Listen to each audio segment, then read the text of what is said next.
जय श्री कृष्णा, राधे राधे। मेरा नाम है धीरेन्द्र और लगातार हम ब्रज के जो दर्शन है कराते रहते हैं और चैनल का नाम है महिमा ब्रज की। आप लोगों का इस चैनल पर स्वागत है और मैं आपको भूतेश्वर महादेव के दर्शन कराऊंगा आज। जैसा कि मैं गेट के बाहर खड़ा हूँ, पीछे देख सकते हैं यहाँ पे लिखा भी है भूतेश्वर महादेव। इसकी क्या पूरी कहानी है, कैसे ये यहाँ पे स्थापना हुई और कितना समय हो गया, इसके बारे में हम महाराज जी से जानेंगे। तब तक के लिए चलते हैं अंदर मंदिर में, आइए। अभी हम आ पहुँचे हैं मंदिर के मेन गेट पे और यहाँ की क्या महिमा है, कैसी है और कैसा मंदिर है, क्या हो रहा है इसके अंदर, वो सब हम आपको दिखाएंगे वीडियो के जरिए। तो तब तक के लिए वीडियो देखते रहिए। अभी हम आ पहुँचे हैं जो गोपेश्वर महादेव हैं, उनके जो शिवलिंग है उसके अंदर आ चुके हैं और यहाँ की पूरी क्या महिमा है जो महाराज जी हैं ये हमें बताएंगे। और आप इसे पूरे ध्यान से सुनिए। आप अब तक आए होंगे यहाँ पे, लेकिन इसकी जो महिमा है उसके बारे में आपको नहीं पता होगा। महाराज जी राधे राधे। राधे राधे। आपका क्या नाम है? मेरा नाम भवानी शंकर गिरी है। और कितना समय हो गया आपको यहाँ पर अपनी सेवा की? मेरा जन्म ही यहीं से हुआ है।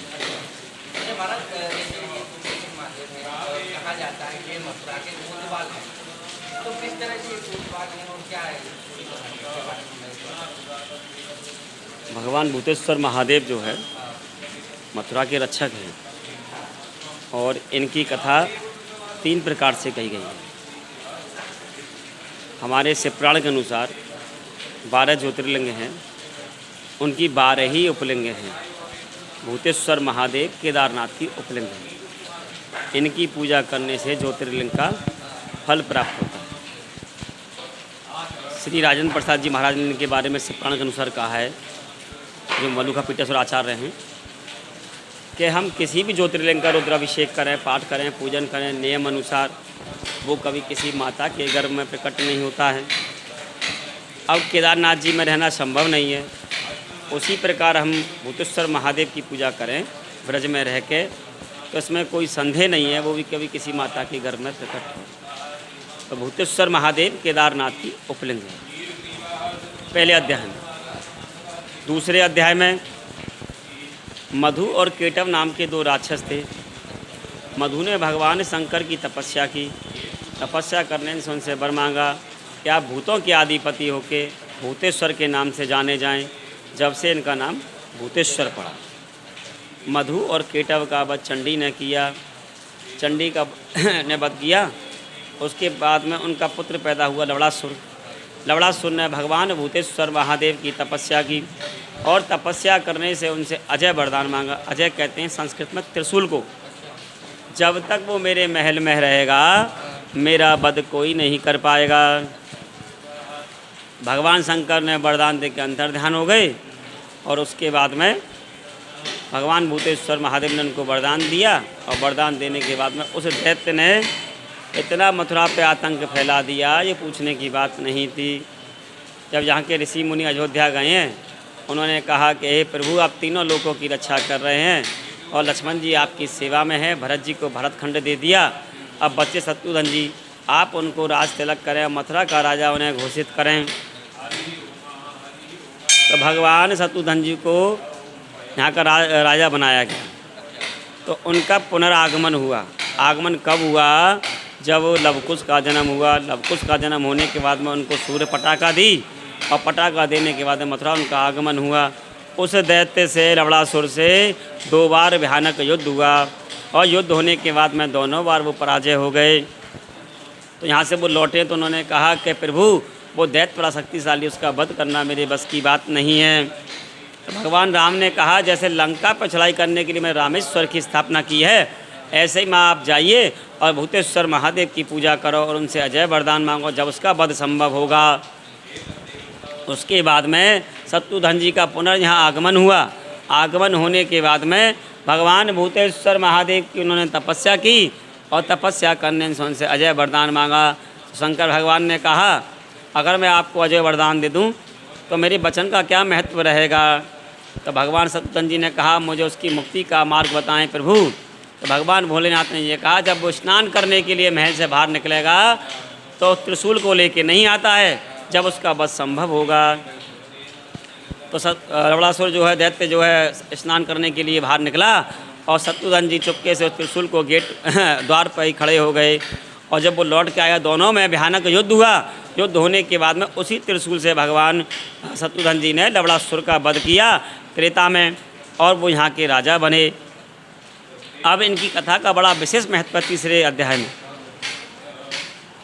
भागवत जी के अनुसार भगवान कृष्ण ने 5 वर्ष की उम्र तक लीलाएं रची और 7 वर्ष की उम्र में उन्होंने कंस को मार दिया, और 11 वर्ष की उम्र में 17 बार युद्ध करते हुए जरासंध से 18वीं बार रण छोड़ लग गया और द्वारका वो चले गए। द्वारका 100 साल उन्होंने वहाँ राज्य किया। राज्य होने के बाद में मथुरा उनका कुरुक्षेत्र के बाद मथुरा पुनरागमन हुआ।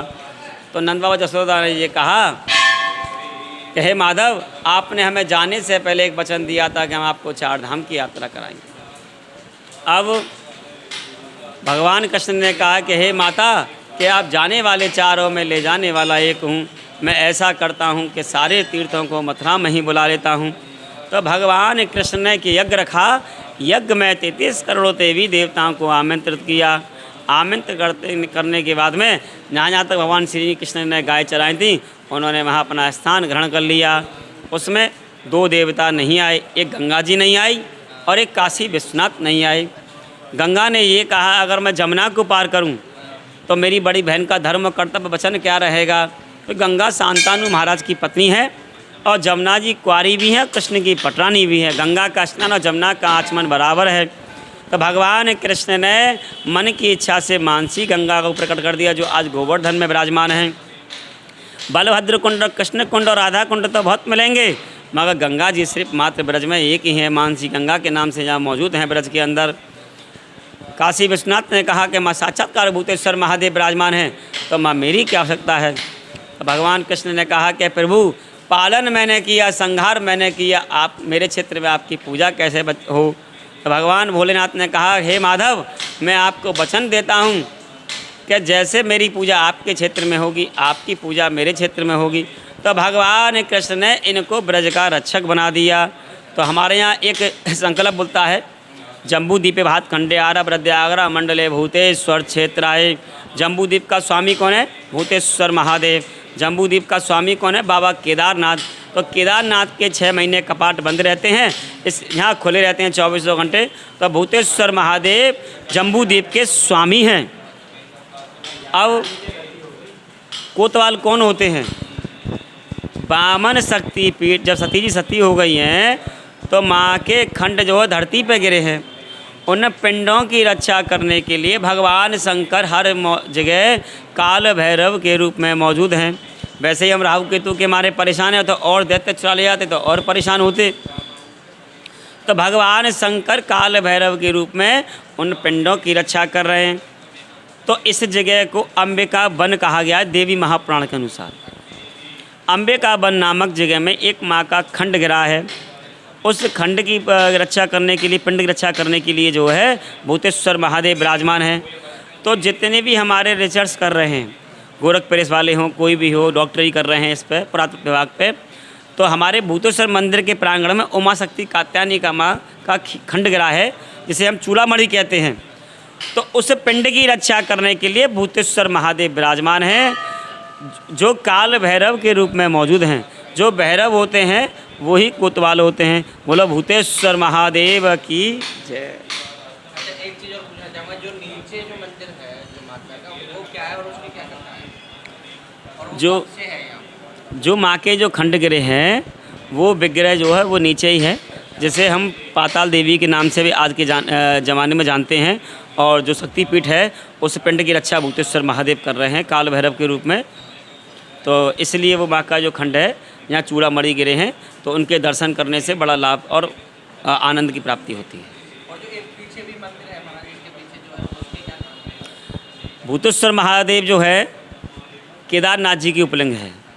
तो जितनी भी 12 ज्योतिर्लिंग हैं उनकी उपलिंग हैं वो सब स्वयंभू लिंग हैं। और स्वयंभू जो लिंग होती हैं वो रुद्र माने शंकर से मौजूद होती हैं। जो हमारे मंदिर के प्रांगण में जो पीछे जो मंदिर है वो राजेश्वर का मंदिर है। राजयोगों को प्रदान करने वाला मंदिर है और वो लिंग के रूप में विराजमान है। और नागा शासकों द्वारा जिस पे हम रुद्राभिषेक का पूजन पाठ कर सकें, क्योंकि मुखारविंद पे वर्जित होता है। एक चीज़ और पूछना चाहूँगा महाराज, सबसे पहले यहाँ पे किसने सेवा दी? ये तो सबसे पहले जो इनकी पूजा की है वो मधु ने की है, और मधु के बाद में लवणासुर ने की है। वो सॉरी, मैं इसके माफ़ी चाहता हूँ, सबसे पहले पूजा मधु ने की है, मधु के बाद में शत्रुघ्न जी, लवणासुर ने की है, हाँ। और शत्रुघ्न जी के बाद फिर उसके बाद में शत्रुघ्न जी ने की है, और उसके बाद में ये हमारे लोग पूर्वज करते आ रहे हैं। बहुत बहुत धन्यवाद महाराज। और ये बहुत अच्छी कथा बताई, जितने भी दर्शक देख रहे हैं, और कैसी लगी आपको ये कथा जो है, और इसके बारे में हमें कमेंट करके बताएं। मैं ऐसी वीडियो लाता रहूँगा। जब तक के लिए जय श्री कृष्णा, राधे राधे।